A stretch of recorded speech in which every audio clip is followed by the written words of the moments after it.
Ladies and gentlemen, welcome to another League of Legends video, and I finally have come back with a build guide. I haven't done one of these in a long time, but today I'm going to do a build guide on a player who is considered by many to be at the moment the best player in OCE, because he's currently in Korea and he's currently ranked 8. I think he peaked at rank 4. He goes by the name of Shernfire. He does have a stream, link will be in the description if you want to go check that out. I'm not sure how often he streams, but definitely go check that out if you want to. He's a jungle main and he plays a lot of champions and actually plays quite a few roles as well.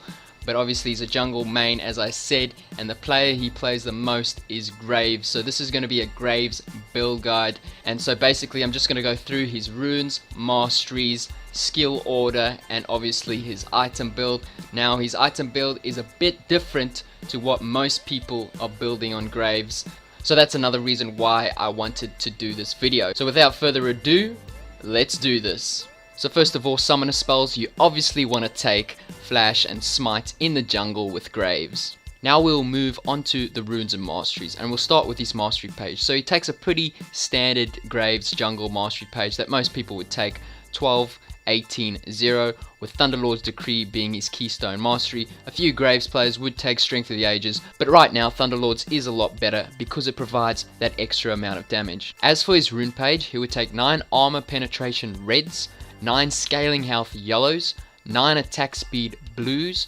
1 attack speed quints, and then the 2 attack damage quints.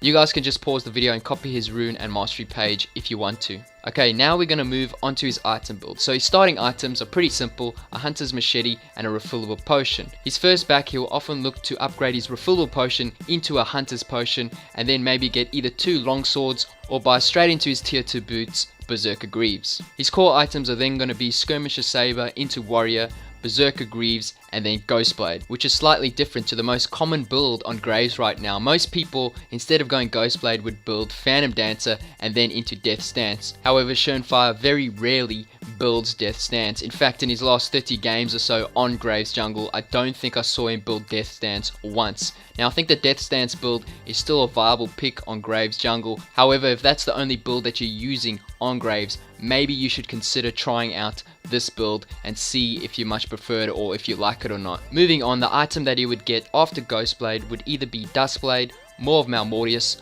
or Phantom Dancer. Obviously he'll pick more of Malmortius against heavy AP comps, otherwise he would go Duskblade, and then occasionally he seems to go with Phantom Dancer. I guess he would pick Phantom Dancer if he's looking for more survivability, so maybe his team comp doesn't have any tanks or he's up against a lot of 1v1 duelists. But as I said before, after Ghostblade he would often get Duskblade, and this is interesting to note because on the top 3 servers, so NA, Korea and EU West, the Graves jungle build with the highest win rate currently is when you go Warrior into Ghostblade and then Duskblade. However, this build is nowhere near the most popular, so it's definitely something I recommend trying out if you're a Graves player. As for his final build, an example would be Warrior, Berserker Greaves, Ghostblade, Duskblade, more of Malmortius, and Mercurial Scimitar. As for other items that he would consider is obviously Phantom Dancer, Mortal Reminder, maybe Guardian Angel, and Infinity Edge. Moving on to his skill order, his first 4 levels would be Q, E, Q, W.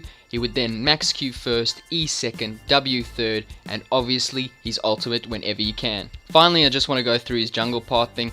So on both sides he will start on the top hand side, just because in Challenger the bot lane often likes to take that bottom camp, so either the Krugs or the Gromp. So he'll start on the top hand side and basically just do a full clear, but obviously you can't get that last camp because the bot lane took it. So once he gets that last buff, so either going to be the red buff if he's starting on this side or the blue buff on the other side, he would then look to gank or invade or just make some sort of play on the map before he backs. Anyway, ladies and gentlemen, that's going to be the end of the video. I hope you guys enjoyed it. I haven't made one of these in a while, so let me know in the comment section below if you enjoyed it or not. And as always, have a nice day.